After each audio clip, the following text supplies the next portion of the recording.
Hey Sainers and AFL fans, welcome to my week 2 review of the St Kilda vs Richmond match, which was played on Friday night at the MCG. So obviously I went to the match, you saw the footage, and I thought it was a relatively good match, very balanced. Richmond always had that bit of polish. They had a lot of inside grunt, but then on the outside they had the likes of Dustin Martin, Trent Cotchin, who finished the job off, and I thought that's where we were lacking. We had all the players going in for the ball, Lenny Hayes, Armitage, Stephen, but we didn't really have too many creative players on the outside that were taking advantage of all the work done on the inside. Nick Riewoldt did all he could have. He kicked 4 goals, kept us in the game. Stephen Milne was quite quiet. Ahmed Saad, again a little bit quiet. Terry Malira, not bad, took a very good mark. But it was down the other end where we were, seriously tested with Jack Riewoldt kicking 7 goals from 10 possessions. I saw Jason Blake on him, and I wasn't 100% sure why Blake was on him, because we had Sam Fisher and Sean Dempster, 2 All-Australians, coming back into the defensive lineup.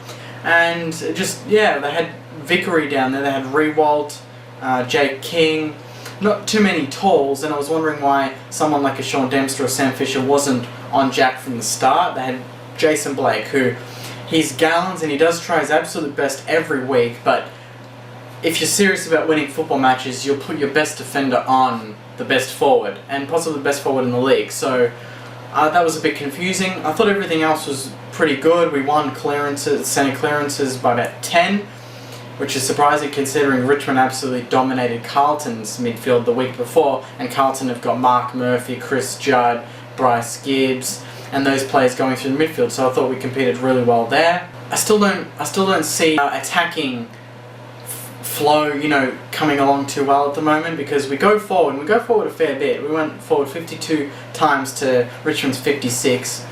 Yet every time we got it forward, it came out really easily. We had no forward pressure. We didn't have that forward press going, and Richmond did. Every time they got it forward, we were under some serious pressure, and there was a goal, the Jack Riewoldt goal, where it was just a smother. He got the ball and snapped the goal, and we didn't have that sort of pressure there.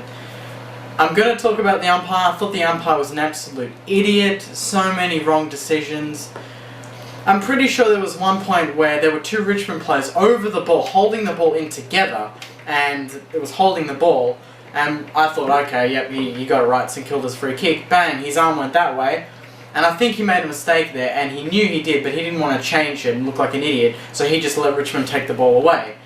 And I really don't like the inconsistency in the umpiring, and I was telling my girlfriend, some of these games are really hard to watch now, because you know that there's going to be a free kick every minute, like actually every minute. Time a game. I seriously suggest you just go time a game and tell me how many free kicks are given within a 5-minute time frame, because I guarantee there'll be about 6 or 7, and that's wrong. That is very wrong.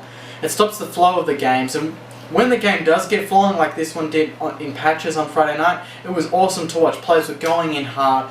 They were just trying to get the ball out from under 10 players who were just on the ball, and you weren't worried that there was going to be a free kick. You just sit back and relax and hope that the best player gets the ball out and the game just keeps going. But when there's a whistle blown and then you see what it's for, you just shake your head and wonder what is going on with this sport.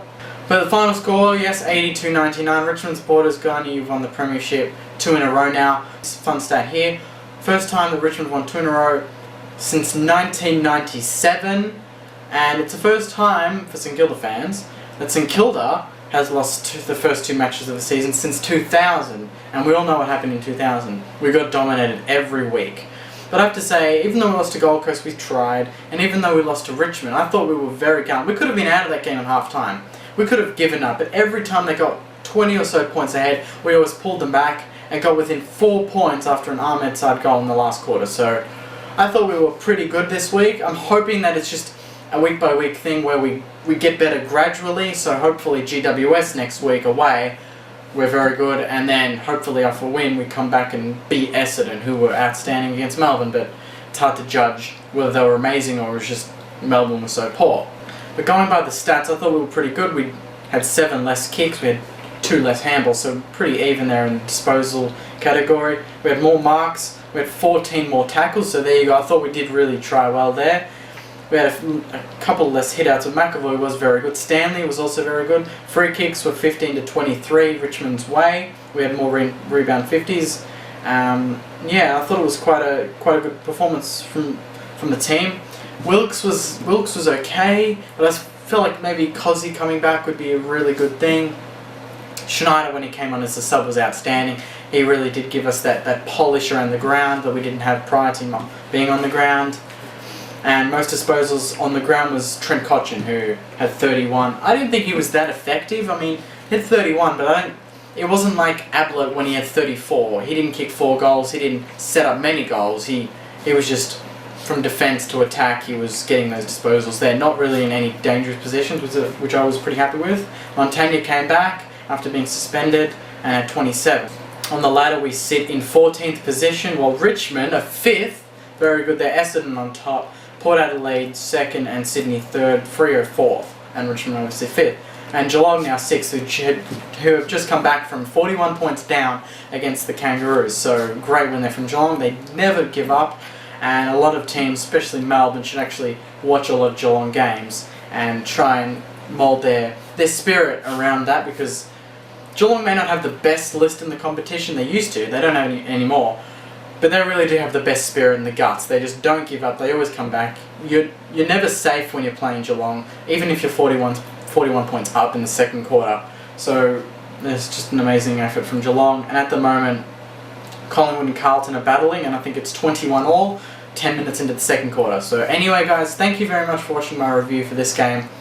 I hope you liked it. Please like the video below if you did. Comment below. St Kilda supporters, let me know your thoughts. Richmond supporters, I'm all for Richmond. I'm really happy with them. They're actually my second favourite team, just so you know. So I'm pretty happy with how they're going at the moment. But anyway, guys, thank you very much. Subscribe above, and I'll see you guys next week. Thank you.